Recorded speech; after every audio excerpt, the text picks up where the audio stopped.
Ayan na naman ang ating lulutuin. Yan ang aming sahog. Di ba? Sawap. Yan, luto tayo ng sabaw-sabaw. Ayan, lipat na natin.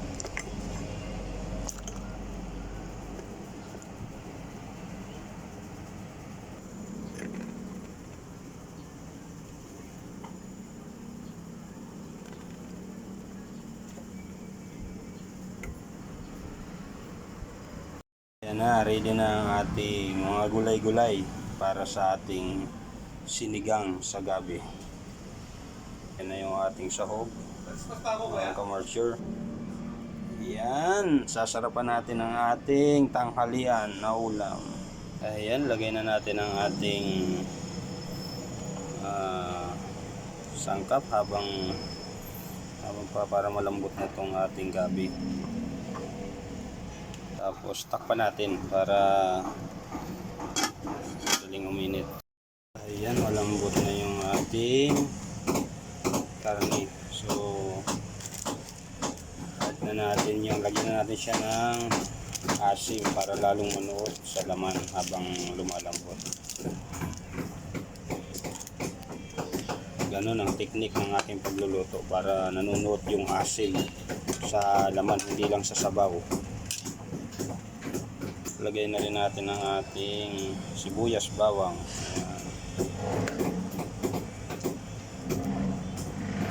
Ayan, no? Wala pang mga gulay-gulay yan, pero pwede na nating iulam. Panalo na ang lasa niya kasi templado na yan. Ayan. Ayan, lagay na natin ang ating kamatis.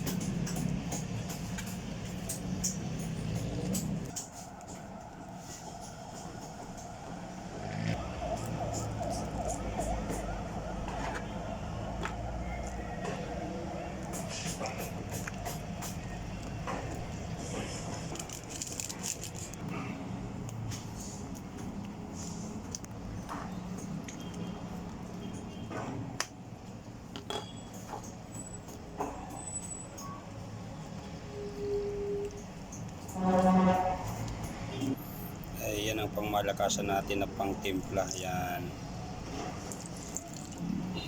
patis. Yan ang talagang pampasarap. Kailangan may patis tayo.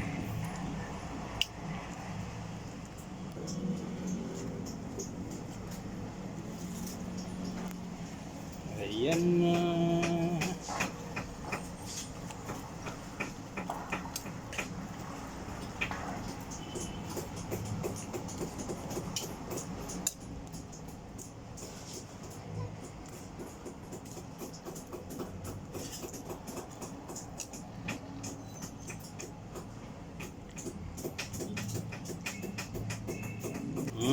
Ang sawap.